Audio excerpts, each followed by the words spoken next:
In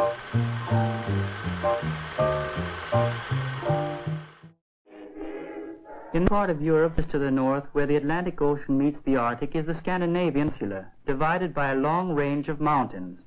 On the western slope lies Norway. Most are so steep and stony that nothing will grow, and only 1 acre out of 30 can be farmed.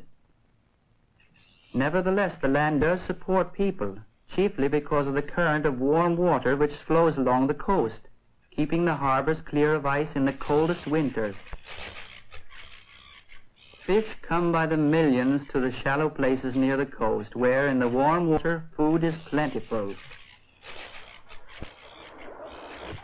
Many Norwegians fish all the year round, and many others, like the men of the boat kin, are farmers who go to sea during the freezing winter months, when their farms are covered with snow.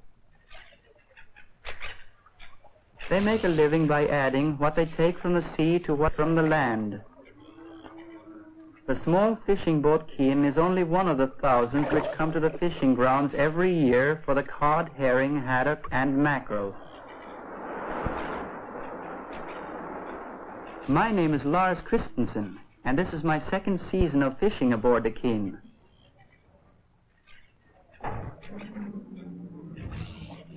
Hey, Lars!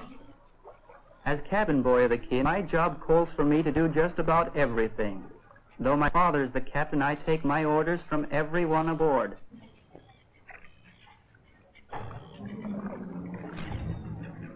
A good deal of the time I'm in the galley helping the cook. The cook is probably the busiest member of the crew, while we're at sea 5 meals a day, for fishing is hard and heavy work, and it makes us all hungry.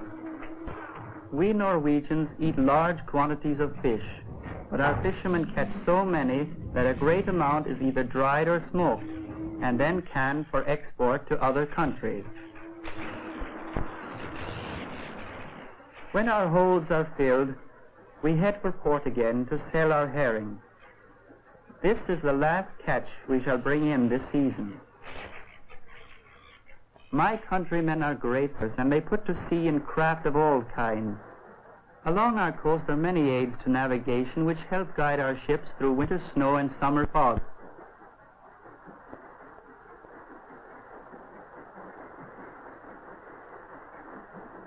Norway has been a seafaring nation for a long time. 500 years before Columbus, our ancestors, the Vikings, sailed to North America. And now our merchant fleet is the 4th in the world. Most of our large merchant vessels are always far away from Norway, carrying cargoes to and from everywhere.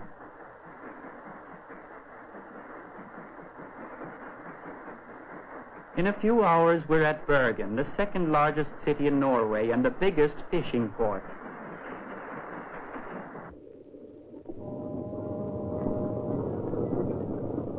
Hundreds of boats are tied up at the wharves close to the fish market.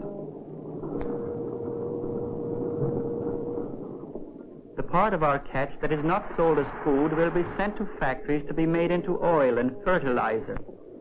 I've stopped here many times before to help unload the herring, but it's been a year since I've really seen Bergen. Because this is our last fishing trip of the season, I'll have a couple of hours to explore the city before we head for home.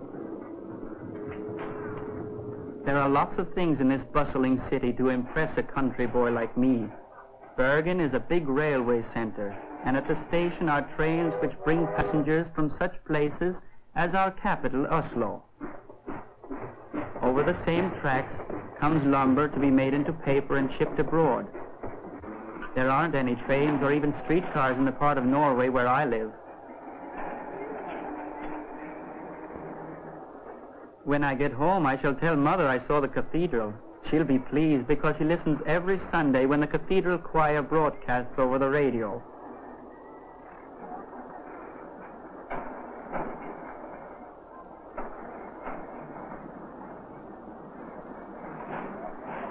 Perhaps more than any other people, we Norwegians appreciate the music of our great composer Edvard Grieg, because every note is about our own forests and mountains and seacoasts.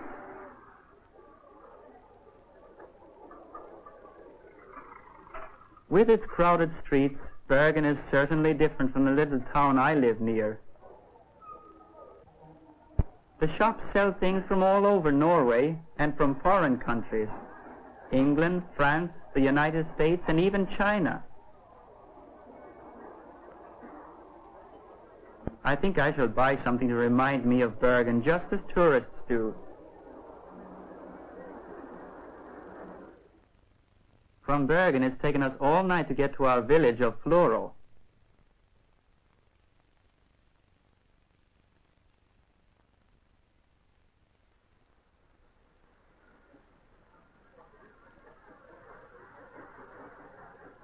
It's good to see those docks again after 4 months away. This is an important day for us. From now on, we shall no longer be fishermen, but we'll take up our regular lives as farmers for the rest of the year.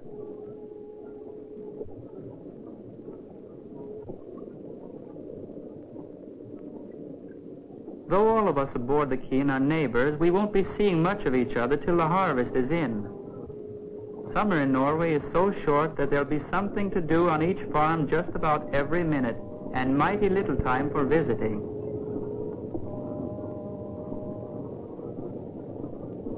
There are very few roads in my part of Norway because the steep mountains make it cost too much to build them. But it's easy to get from one place to another by way of the fjords.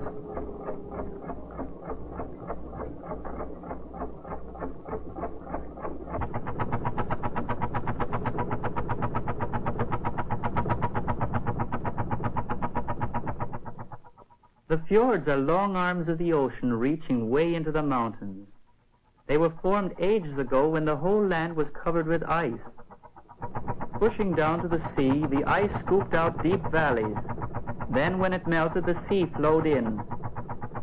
On its way, the ice carved little shelves of land along the mountainsides, almost the only places in my part of Norway level enough for farming.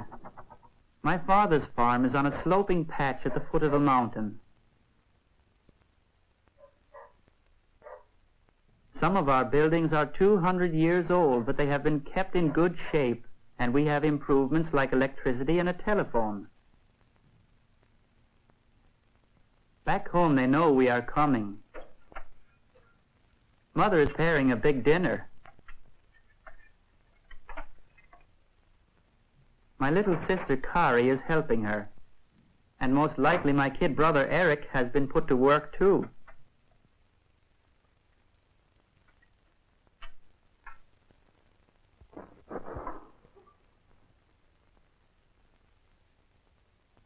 Inger, my older sister, will be setting the table.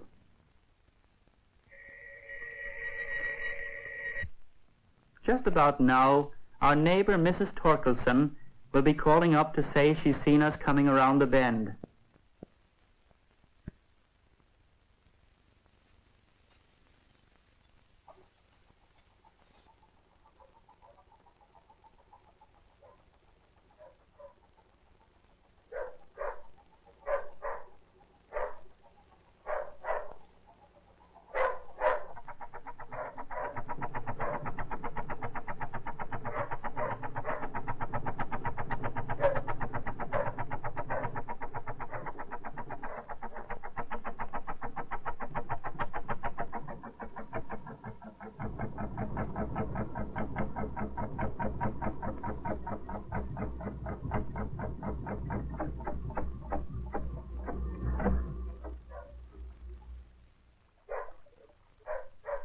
In Norway, we don't kiss, even if we haven't seen each other for a long time.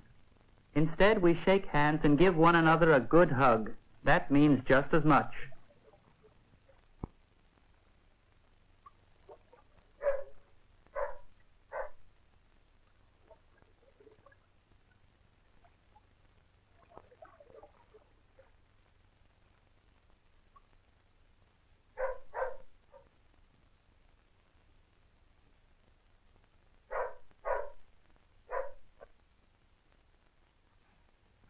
Mother's prepared a fine dinner. It's my favorite dish, beef and mutton with potato dumplings.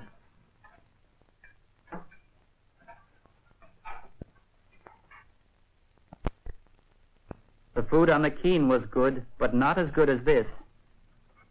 In spite of my travels, Inger doesn't think I look much more grown up. Now the dishes are done, Kari wants to show me what's happened on the farm since I've been away. Last winter's ice and snow curled those old shingles. They'll have to be replaced. After being away so long, I must be introduced to the newest kid.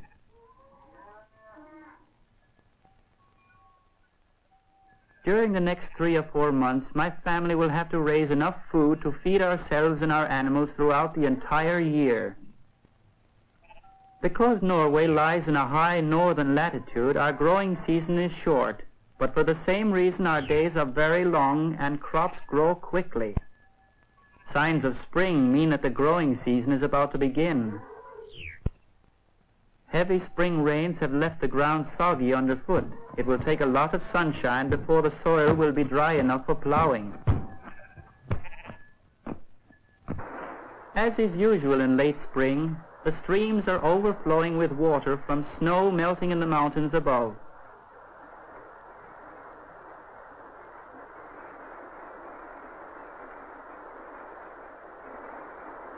The power of falling water is valuable to Norway, where my people call it white coal, because it is used instead of black coal to produce our electricity.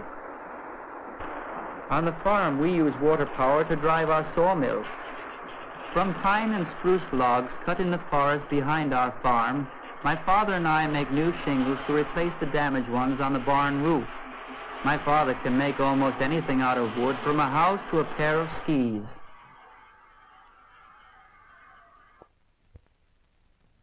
The peaks of the mountains near us are white at this season, and even now, in late April, there's enough snow for skiing just a short climb from home. We all enjoy swooping down the mountainside, but to us, skiing isn't just a sport as it is in some countries.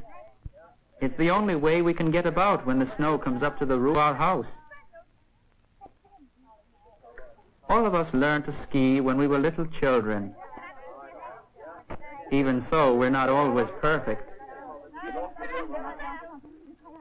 The last skiing before the summer work begins somehow seems the best of all.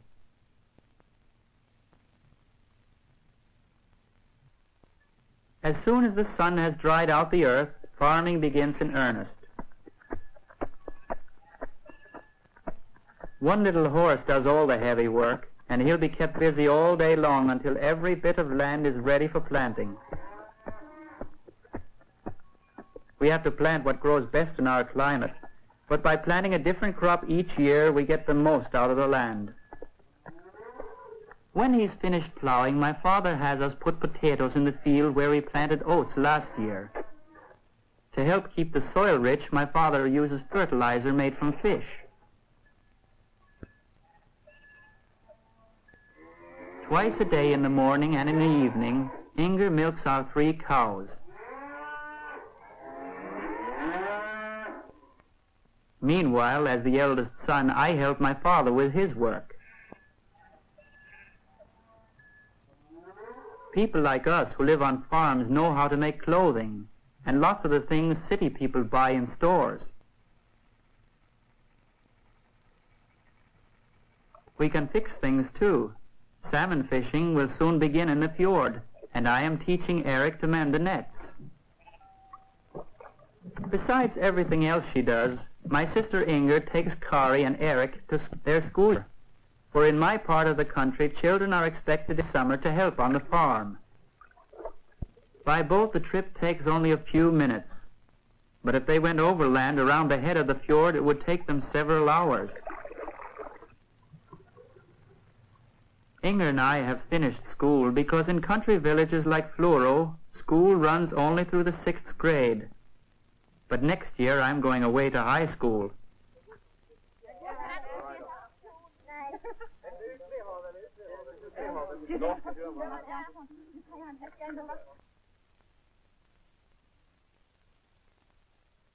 Besides the usual lessons, everyone in the school learns the history and geography of Scandinavia and about the people in other countries.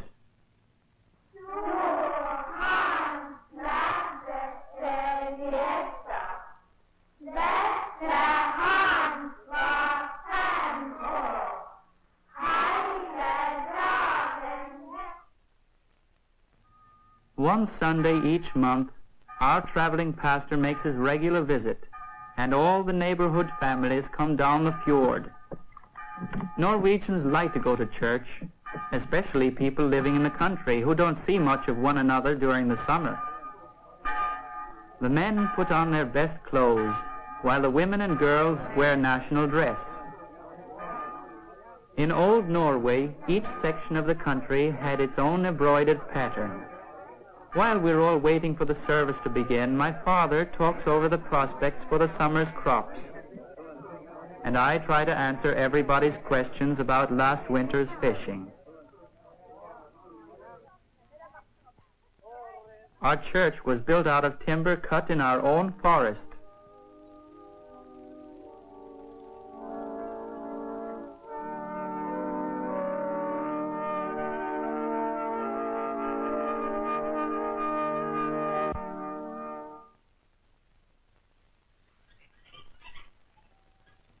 Without looking at the calendar, we know that spring is over and summer is really here. Now the day comes for us to round up the farm animals. My father needs all his fields for potatoes and barley, rye and oats, and the grass on the slopes behind the farm has to be saved for hay to feed the animals next winter. So we children take the cows and sheep and goats to another grazing place. Like that day when my father and I go off to sea every January, this day marks a big change in the life of the household. Until the crops are ready for harvesting, father and mother will be the only people on the farm.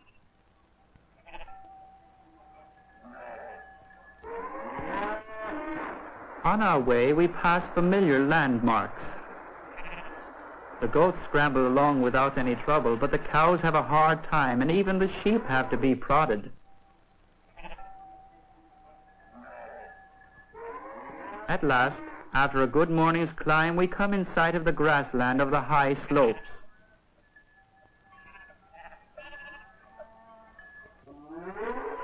In Norway, we call these mountain pastures the sæters. Even in summer, the long days are cool and damp at this altitude. Though the soil is still thinner than that of my father's fields down below, there's plenty of water for the cattle to drink, and sweet mountain grass and leafy bushes for them to feed on.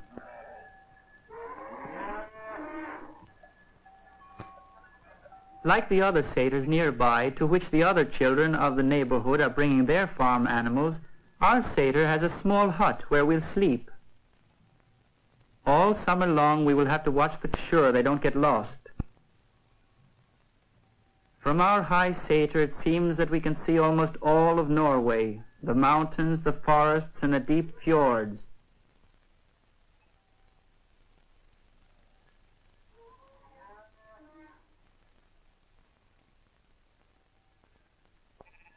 And there, half a mile below us, lies our own little farm.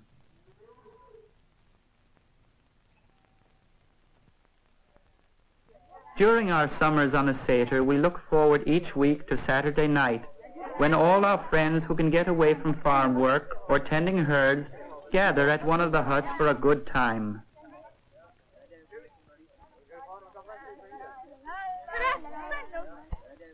Because it's summer now, the sun will be shining late into the night, and we'll have many extra hours of fun.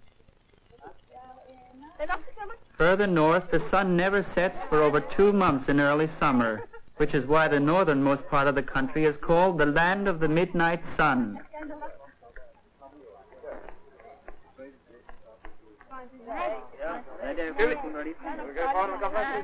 Everyone's here, now the party can get started.